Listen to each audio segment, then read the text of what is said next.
अस्सलाम वालेकुम नाज़रीन, मैं हूं आपका होस्ट रहमान चौधरी। आज बात करें कुछ इंपॉर्टेंट पॉलिटिकल डेवलपमेंट्स के ऊपर। सबसे पहले जो चैनल पे न्यू है इसको सब्सक्राइब करें ताकि जितनी भी लेटेस्ट पॉलिटिकल डेवलपमेंट्स हैं उनके साथ आपको टाइमली आगाह किया जाए। नवाज शरीफ साहब ने आज मीडिया से गुफ्तगू की है। उन्होंने साबिक चीफ जस्टिस मियां साकिब निसार और जो साबिक जनरल हैं फैज हमीद उन पर तनकीद की है। उन्होंने कहा कि ये दोनों अशखास जो हैं ये कौम को बताएं कि 2017 में किस तरह से उन्होंने नवाज शरीफ साहब के खिलाफ वो दोनों इस्तेमाल हुए और नवाज शरीफ साहब के खिलाफ जो फैसले आए वो किस तरह से मैनेज किए गए। उन्होंने स्पेसिफिक तौर पे पनामा लीक्स का जो केस है उसके बारे में गुफ्तगू की। उन्होंने कहा कि जो जनरल रिटायर्ड फैज हमीद हैं उन्होंने मियां साकिब निसार को कहा कि अगर नवाज शरीफ की जमानत हो गई तो जितना भी 2 साल से उन्होंने किया कराया वो सारा पानी में मिल जाएगा। उन्होंने मजीद कहा कि जो पनामा लीक्स है जो उसमें करप्शन चार्जेस थे, उन्होंने कहा कि उसका जो फैसला है जिसकी बेस थी वो अकाउंट रिसीवेबल यानी कि जो बेटे से तनख्वाह नहीं ली उसके ऊपर उन्होंने उसको नॉकआउट किया गया। ये एक टेक्निकल नॉकआउट था। जब ये फैसला आया था हमने तब भी यही स्टैंस था हमारा कि अगर पनामा लीक्स अगर इतना बड़ा करप्शन का केस है तो जो उसकी बेस है वो बहुत मजबूत होनी चाहिए ताकि सबको पता चले कि जो करप्शन चार्जेस हैं उस पर नवाज शरीफ साहब को हटाया गया है, सियासत से आउट किया गया है। लेकिन जो फैसला पड़ा उसमें जितने भी जीआईटी जब बनी थी उसके जितने भी वॉल्यूम थे उसकी जो बेस थी वो अकाउंट रिसीवेबल यानी कि अपने बेटे से तनख्वाह ना लेना था। सो ये हमेशा से एक टेक्निकल नॉकआउट कमजोर फैसला तस्वुर किया जाता है। उन्होंने मजीद कहा कि जो एस्टेब्लिशमेंट है या जो इस मुल्क के ताकतवर हल्के हैं उन्होंने 2017 में उनको आउट किया, 2018 के इलेक्शंस में उनको हिस्सा नहीं लेने दिया गया और जो उनकी पार्टी थी पंजाब में उसकी मेजोरिटी होने के बावजूद भी उसकी गवर्नमेंट नहीं बनाई गई। मेरे नवाज शरीफ साहब से कुछ सवालात हैं, वो बिल्कुल दुरुस्त फरमा रहे हैं अपनी जगह पे जो उनके साथ ज्यादतियां हुई। लेकिन मेरा सिंपल सवाल यह है कि जो उनके साथ हुआ 2017 में आज वो क्या इमरान खान के खिलाफ नहीं हो रहा?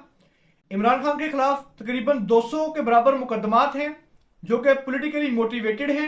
उनके पीछे सिर्फ पॉलिटिक्स है, उनका हकीकत से कोई ताल्लुक नहीं। और इमरान खान साहब पे आए दिन जो उनकी ऑडियो लीक्स, उनकी बेगम की ऑडियो लीक्स लीक हो जाती हैं, उनकी पर्सनल लाइफ पे बिलो द बेल्ट हिट किया जा रहा है।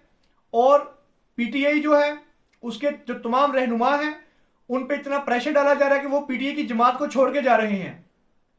बहुत सारे रहनुमा, कुछ ने प्रेस कॉन्फ्रेंसिस की, कुछ ने इंटरव्यूज दिए, उसके बाद उन्होंने अपनी सियासत को खैराबाद कहा, पीटीआई से ला तलकी का ऐलान किया।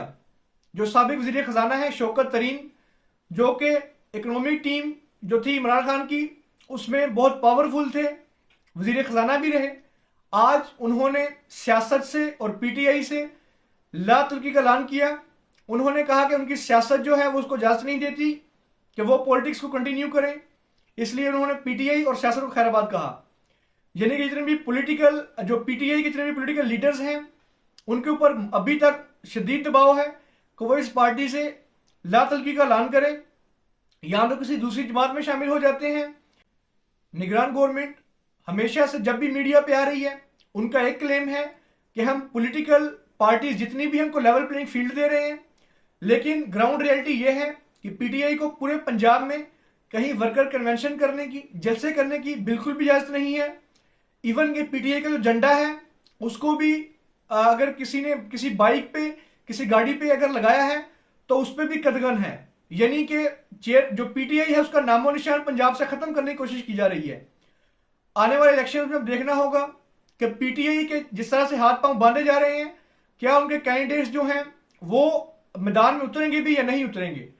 जैसे हमने अपने लास्ट वीडियोस में शेयर किया था, इलेक्शन कमीशन ऑफ पाकिस्तान ने पीटीआई को इंट्रा पार्टी इलेक्शंस के लिए डेडलाइन दी है और जो उनका इंतखाबी निशान है बल्ला वो भी खतरे में है।